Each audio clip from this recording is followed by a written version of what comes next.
I'm looking forward really to this great discussion we have today. I'm joined by my colleague Bhavin from Portworx and Peter from Red Hat. I'll let them introduce themselves in a second here, but we're here to talk about the evolution of virtualization and where we're going, both where it came from, where we're going, and how things are progressing into the future with virtualization. So to kick things off, I'll let Bhavin kick it off with an introduction and tell us about your time at Portworx today. Yeah, thank you, Andy. So I'm Bhavin Shah. I'm a part of the technical marketing team here at Portworx.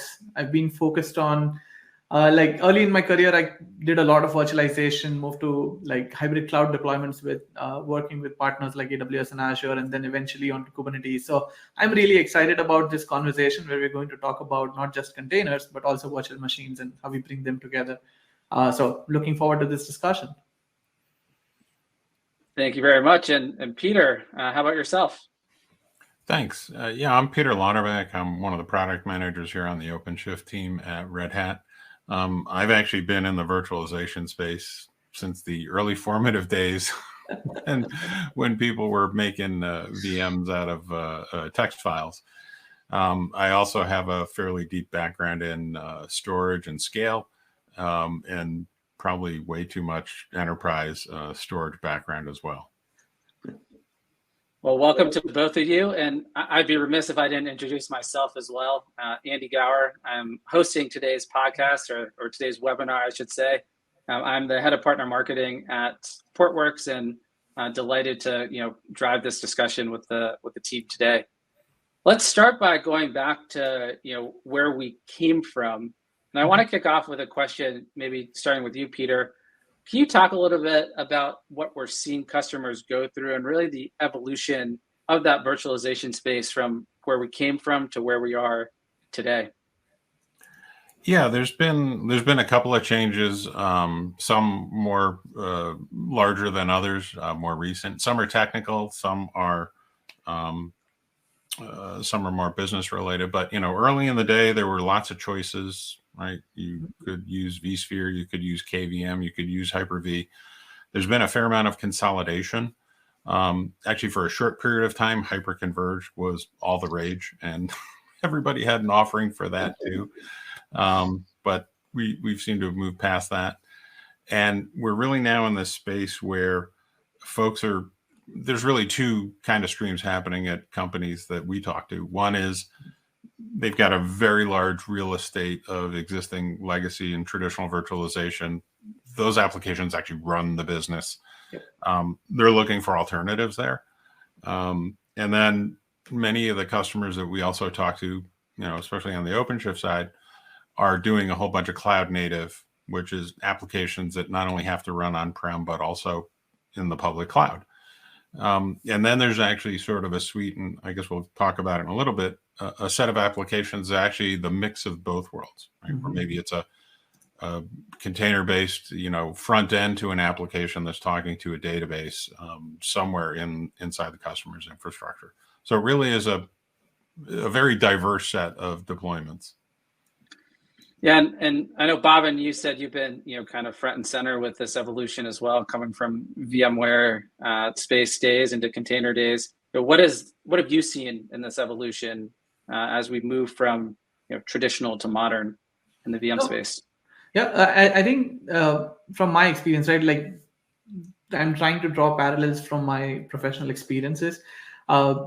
People liked the idea of containers and Kubernetes a lot, and we have seen a massive growth, right? If we look at the Cloud Native Computing Foundation, we have been talking about how Kubernetes has crossed the chasm and now is in the mainstream, and everybody's building containers.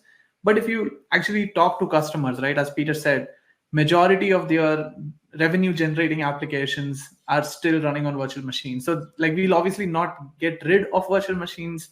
We're just building new applications with containers. And I think if you look at some stats, right, the number of containers I expect it to run in production, I think that number just keeps going out in the future. I have a Gartner number in front of me, 65% of commercial off-the-shelf vendors will have software that runs just using containers, but that stat is for 2027. So there is a lot of runway between 2023 and 2027 where people still need to modernize their infrastructure and run virtual machine-based applications instead of doing all the heavy lift and refactoring the applications. As we all know, right, refactoring is not a simple exercise. So it will take time, and we need a better solution that can help us run both. I think you took the words out of my mouth of where I wanted to go, which is, we're seeing the promise of containerization early on was, hey, just move everything to containers and lift and shift and, refactor and move forward with your entire state. But that's not the reality, is it? What we're seeing is that new applications maybe are being built, on containers, but those legacy applications you talked about, they can't go away. We need them to sit on VMs probably for 5 years, 10 years, maybe even longer, because they're so critical to the business. Yeah, and some of those are actually, here's a .NET application that was written a decade ago. The guy that wrote it is retired. The team that has to maintain it is afraid to touch it. The best, the least risky option there is, hey, just leave it in a virtual machine and just run it somewhere. Yep. No, and we see a lot of that, right? Like, even though the IT departments inside organizations are asked to modernize or go more towards that self-service approach, I think it's the applications that need to be modernized. And again, if it's not broken, if it's not worth the effort, why go through the whole journey or the whole painful journey of trying to refactor everything and finding whether I have a tool that can help me modernize my application, and if I give it a VM, it will give me a container, or do I have to go back to my code base and figure out a new way to deploy things? So yeah, it should be worth the effort. So what has changed in the technology to have us start talking about, this possibility of running, VMs in a modern way? What is it that makes us say, hey, maybe there's a set of applications where you do containerize, you do lift and shift, you do, build net new, but you can also take advantage of these modern technologies for your VMs too. What's that shift in the market that we've seen? So then actually there's a couple of interesting pieces to that, but one is my product, OpenShift Virtualization. As you know, everything we do here at Red Hat is based on open source upstream projects. Our upstream project KubeVirt is been around for about 7 years now. We've been generally available since OpenShift 4.5. So I think we just celebrated 3 years. And the important part is that it's Linux virtualization, right? So it's QEMU KVM under the hood, which is, you don't want to mess around with a new virtualization stack, right? So that's actually the virtualization stack that powers every Red Hat platform. RHEL, Red Hat Enterprise Linux, Red Hat Virtualization or REV, OpenStack, and now OpenShift. And the other interesting part is the vast majority of hyperscalers actually run some form of KVM in their environment. When you spin up a virtual machine in their instance, or in your cloud instance, you're running KVM.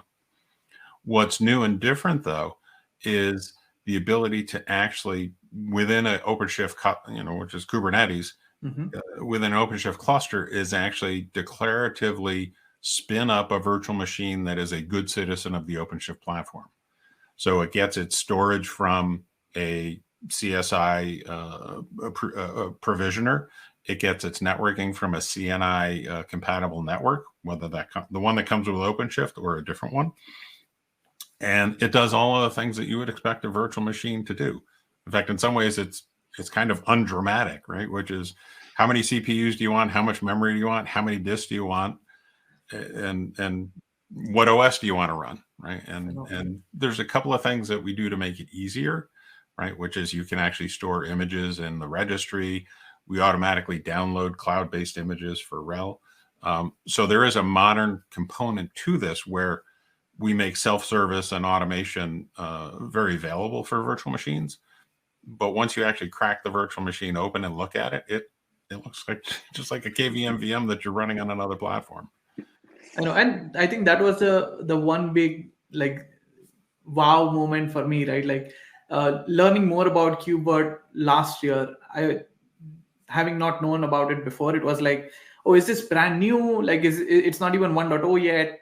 Should we trust running our virtual machines that revenue generating apps on this open source project? But then learning more about KubeVirt and specifically OpenShift virtualization, it's just Linux virtualization, as Peter said. Like, it's KVM. Like, this is what people have been using for years now. So it has been, I don't know, battle tested in some form or the other, and is ready to run your production workloads. But I really like the fact that it comes with that application, like the VM template catalog, right? Like, talking to customers, eventually in some form or fashion, when they were running VMware or Nutanix or any other virtualization stacks, they had a form of an image registry where they stored their golden templates that they want all their developers to use. If they want a Linux or CentOS or the Windows machine or a VM.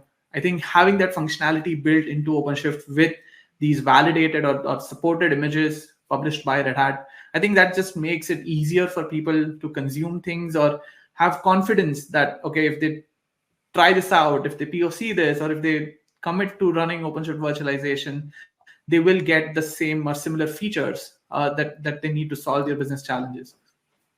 Yeah, and just to put a finer point on it, and Bhavin, thank you for reminding me.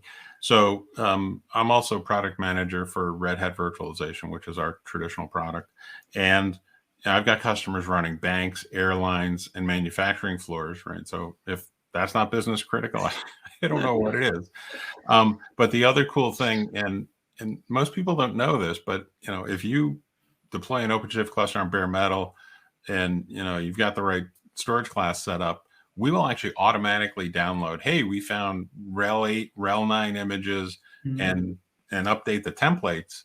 And so basically, if you wait, you just have to wait a little bit of time, like an hour after you deploy your cluster and install our operator, you can actually just start deploying RHEL 9 VMs automatically. I know. Yeah, that's the self-service aspect that I really love, right? And just people who are like following Portworx for a while or following Red Hat OpenShift for a while and are familiar with Kubernetes terminologies, I think the integrations with the CSI standard, the CNI standard, makes it seamless. Like, if your developers were trying to learn containers and learn Kubernetes, and that's how they were thinking about building applications, they can still do that. Just have the target or the endpoint being a virtual machine object instead of a container or a pod running on OpenShift. Correct. And I wanted to just touch on that point. You brought it up for me, but the impact for developers here is this is a way to bring modern development practices into the virtualization space. It's not just for containers, it's for those traditional VMs, but you can bring those modern processes in, right, with this. Absolutely. In fact, as Bhavin kind of alluded to, right, we do have some traditional, things that we kind of stole from the old way of doing things, like, hey, here's a VM template. We've actually, if I can tease something that's coming out very soon now, this idea of instance types, which is much more cloud friendly, right? Which is, hey, I need a VM, of this flavor, approximately this size, and this is the use case. Basically, 2 pieces of information, and boom, you get the right virtual machine configured the right way. But the other point is really this idea, excuse me, of being able to deploy applications or virtual machines in an automated fashion. And it shouldn't matter to the developer. Like, I shouldn't have to go ask somebody for permission for a VM or open a ticket somewhere. It's like, I've got an API. I can use the CLI, I can use an API, or I can use the web console. But as long as I have permissions and disk space and the right capabilities on my cluster as a user, I can use virtual machines in the standard traditional way, like, hey, I run a database in it. I can use virtual machines in CI/CD pipelines, which is, automatically generating and building VMs on the fly, use them for a test, and then, ephemerally get rid of them. Or if I want to do something even more creative, right, which is, there's a lot of tooling on the OpenShift platform, like observability and using things like service mesh, which gives you more insight into what's happening in security. You can actually use virtual machines in those contexts as well, right? So developer pipelines, which is Tecton, service mesh, which is Istio, all of the virtual machines are compatible with all of the parts of OpenShift. And this is something new that I learned, right? I didn't know it. OpenShift virtualization already supported service meshes, right? Service meshes are so cool, right? Like you can do things like traffic routing, or you can analyze, figure out bottlenecks in your application infrastructure. I think this just opens up another use case. Like, yeah, this is super cool. Instead of having to buy third-party tools for your virtualization stack and having to pay extra and just figure out how to use those tools, I think having a unified solution definitely helps. Yeah, the way we say it is, OpenShift is batteries included but swappable, right? Yeah. So if you like our service mesh, great. If you want a different thing, so we have partners like Dynatrace that are part of our ecosystem. We try to give everybody equal access, right? We try not to play favorites, but in reality, there are partners that we have closer relationships with and better engineering relationships, like Portworx. But I think that's a good tie-in to kind of this slide, which talks about, what are people thinking about when they deploy workloads, and it's about consistency in terms of security and resiliency and cost and speed of deployment and scalability. And I think those are all things that both Portworx and OpenShift provide by giving that enterprise-grade platform to start off with. And just talk a little bit about how important it is to have those built into a platform instead of having to piecemeal these into a platform on your own. Sure. Well, the security one, everybody was paranoid about that originally. And then all of a sudden we had, build chain, vulnerabilities, which, that really freaked everybody out. And that was a couple of years ago. So you'll see in the OpenShift world and the Red Hat world in general, attestation of the items that you build or things that partners build for you, right? So our catalog is secure. Anything that you build locally is secure and everything is all signed. And then this idea of I can deploy that at scale, right? So the speed of deployment is also important, which is, in OpenShift, everything is, hey, you just go tell it what it's declarative, right? You just go say what you want to have happen. I want these namespaces, I want this storage, and I want these VMs running these things, and it will go make that happen, right? So in a lot of cases, we can actually use, and Portworx is a very good example of this. There's a lot of acceleration that are actually built into partners' products that OpenShift can take advantage of, right? So speed of cloning and things like that. It's not like the virtualization layer is doing all the heavy lifting. It's actually benefiting from all of the, whether it's storage acceleration from cloning, whether it's hardware compute acceleration from GPUs or SIROV, virtual machines can take advantage of all of that. And I guess one last point about scalability, that's probably the other one that everybody asks about, which is, hey, can I run it's cute. You create a small cluster, you put a couple of VMs on it, that's nice. Okay, but we've actually got an entire awesome performance and scale team that makes sure that, hey, here's a 100-node bare metal cluster running 3,000 VMs, with 50 nodes of storage, and it actually gets bigger from there. And I want you to save that thought. I'm going to come back to talk about use cases here in a minute, but Bhavin, yeah, I wanted to get your thoughts on what Peter was talking about, especially around data and storage and how it's critical to have that kind of consistency in the virtualization world, not just in the container world. Yeah, no, and before I start my answer, right, I want to talk about another report from the community, the 2023 State of Production Kubernetes report. I think it's about to come out. But we saw a couple of stats from that. And one that caught my eye was they interviewed 350 organizations. 86% of them said that they want to truly unify their containerized and VM workloads on a single infrastructure platform. So this is becoming that top of mind priority for so many organizations out there. And to go back to storage, right, which was your original question, Portworx was built from the ground up for containers and for Kubernetes. So if you wanted to use us for running or providing storage to your vSphere VMs, our answer would have been no. But now with OpenShift virtualization or just with KubeVirt, since it follows all the same standards as we said earlier, right? It complies with CSI standards and it can ask for persistent volumes using PVC claims. Portworx can be that unified storage layer. So we can provide you with the same consistent set of features. If you need block storage, file storage, if you need autopilot capabilities, for automated storage capacity management. Portworx can not just provide that for containers, which we have been doing for years, but also extend or expand those capabilities to support your virtual machine-based workloads. So just because you started or you are thinking about running virtual machines on Kubernetes, you don't have to go and find a different solution, and hopefully that works, as well as your container-based solution work with using Portworx. So we are that truly unified solution. Andy, to answer your original question. Yeah, and now I'll come back to the kind of the next topic that we hinted at, which is, what are those typical use cases that we see? What's the journey that a customer goes through? Because we know that we talked about at the beginning, no customer is going all the way to containers today.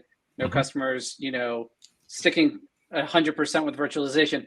All these companies are somewhere in the middle, and they're all in different stages of the journey. So talk about what we've seen where folks are on the leading edge, and also some customers that are maybe slower adopters, but they're looking at this as a key component of their strategy.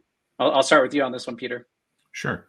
The interesting part is virtualization kind of doesn't have any particular niche that is favored over one over the other. Like I said, even with our traditional products, folks are running airlines and national banks and manufacturing floors that span the globe with this product. In our particular case, we were early in the financial services space. So we actually, that customer was doing, persistent desktops, that needed to scale and be deployed throughout their organization. But that's just one particular use case. We've got others that we can talk about. And by the way, many of these customers have talked publicly at Red Hat Summit usually, sometimes at OpenShift Commons. So another one would be, actually it's a public reference, which is Sahib Binden in the e-commerce space. They actually migrated all of their VMs off of their existing virtualization platform onto OpenShift, and actually have multiple large bare metal clusters that are essentially replicating the work. And their use case is actually pretty interesting, because it originally started as, hey, I just want to re-platform my IT. Then all of a sudden they discovered, as Bhavin said, oh, I could build a new cloud native platform, new cloud native app on the same platform, or start modernizing this VM application. And the way they actually run is each site handles about 45% of their traffic, and they burst the last 10% up into a public cloud provider. There's a couple that we've worked together on. We can't use the names publicly here, otherwise, but I wish we could. But I'll briefly say, right, another financial services company, which is, looking for an alternative and aggressively moving off. I would say they're at the very leading edge, right? There's no, and we do have talked to customers that are they go between angry and anxious and nervous. But, they're very motivated to move to a new platform. Some of the other customers that are much larger tend to be much more deliberate and take their time and, hey, we'll look at this thing. And a good example would be the Israel Ministry of Defense, which presented at our last summit, which was they did an 18-month POC with our product and took a time to get over there. And now they actually have, their VMs as a service. They're actually spinning up on VMs in OpenShift. And I think the important point, and then Bob, and I'll ask her kind of what you've seen in the field and where this has been implemented, is the big thing we're giving customers that customers get with a modern virtualization approach is that flexibility. It's the, hey, I have this event and I need to move today, or it's the, hey, I'm just willing to dip my toe in. I want to try something new. I've got this team that's kind of doing innovative things.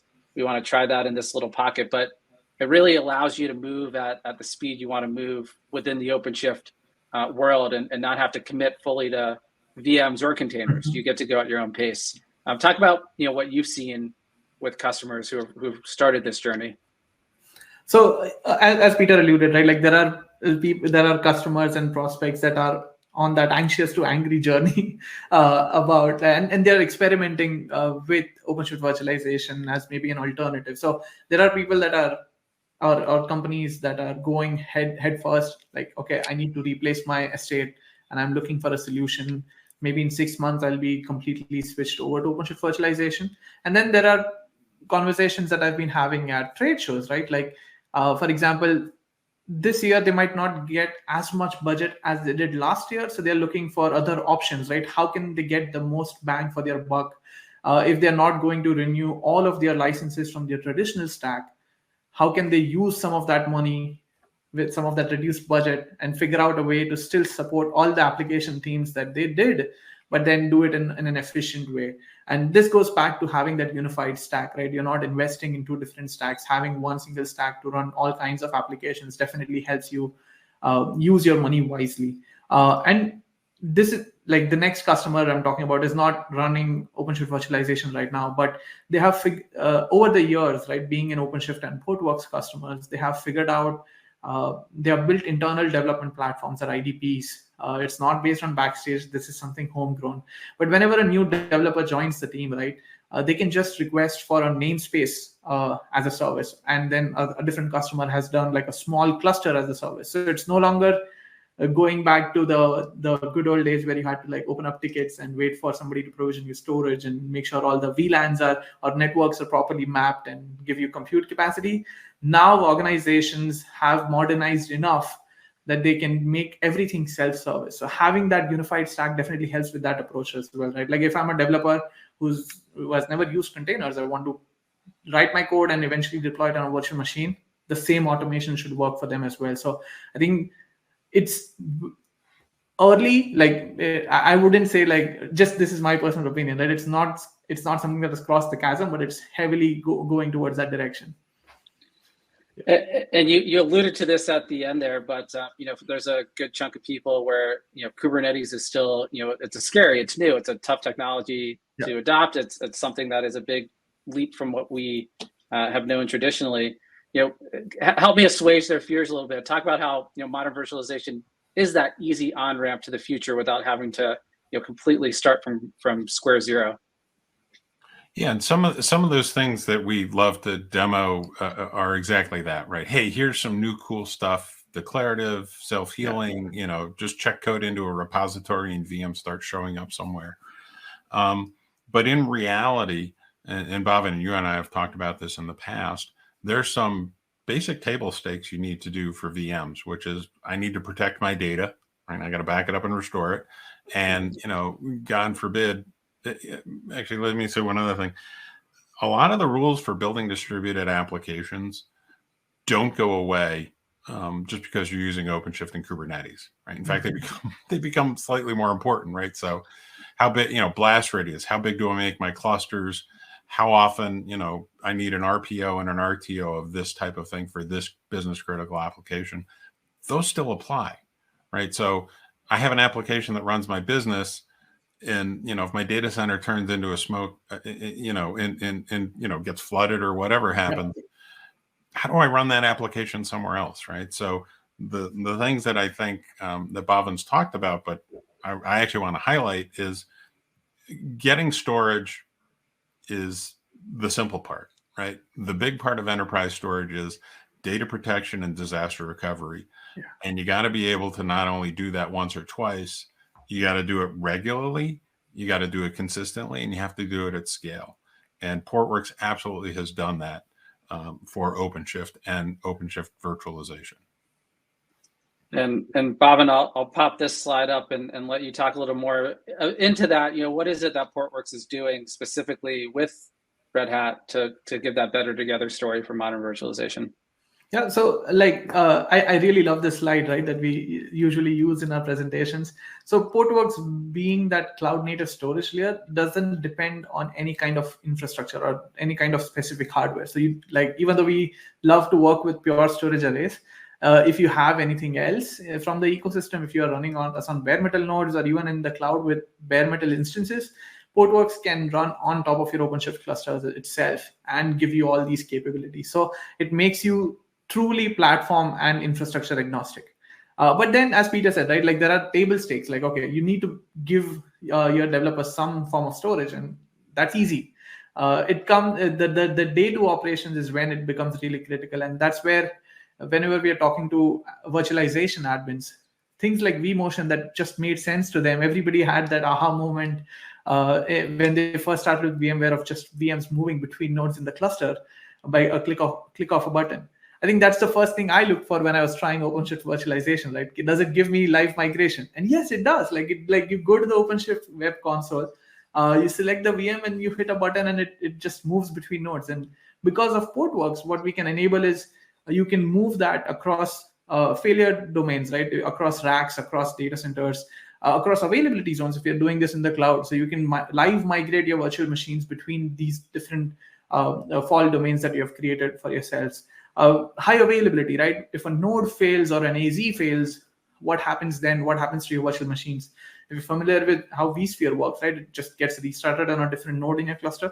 The same behavior exists here as well. So some of those, when we are having these discussions with prospects, right? These discussions make them at ease. And they're like, okay, now let's talk. Let's see how we can do POCs.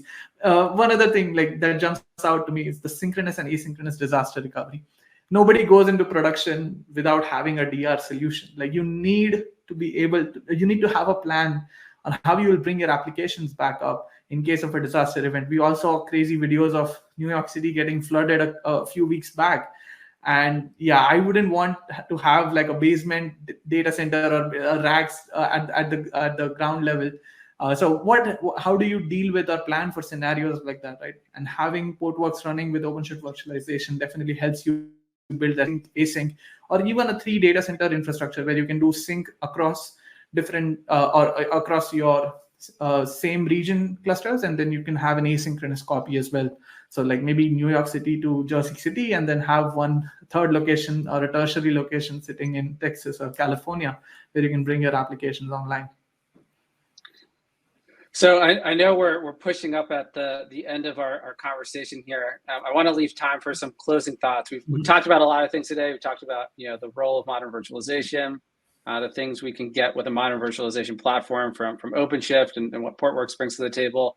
Kind of that journey that customers are going through, whether they're at the leading edge of the journey or at the beginning of the journey. Portworx and OpenShift provides them with that optionality, that flexibility to take that journey at their pace. Just want to leave some time for quick parting thoughts. Bob, and I'll start with you on the closing thoughts here. No, like for me, I think this is an exciting evolution that everybody should be paying attention to. Like, yeah, we have a minority of organizations using this, but there are a lot of organizations that are actively POCing it, trying it out, and are ready to jump into running VMs the new way. Yeah, and thank you, Bhavin. Yeah, the real power here, right, is we think OpenShift is awesome, but like it can't do everything, right? We know that. And that's why Red Hat has a very strong ecosystem with lots of partners, both storage, networking, and all sorts of other associated things. And Portworx has worked very closely with us. I like to say it's engineer to engineer conversations that I actually broker, and then I get out of the way. Right, so the smart people can actually make these things work together, and that ecosystem, and that's not a one-off thing, right? Like that has to, there's new versions of OpenShift that come out, 3 times a year. We want to make sure that all the things that we do are compatible with the way Portworx does, and vice versa. The last thing I want to say is about this idea of the more modern way of GitOps and declarative and code in a repo doing magic. That's fine, but a lot of things that you still need, like, hey, I need sysprep to create a VM. I need Cloud Init. Maybe I have PowerShell that runs inside the guest. All of those things that you do today on your existing virtualization platform will work in a virtual machine on OpenShift.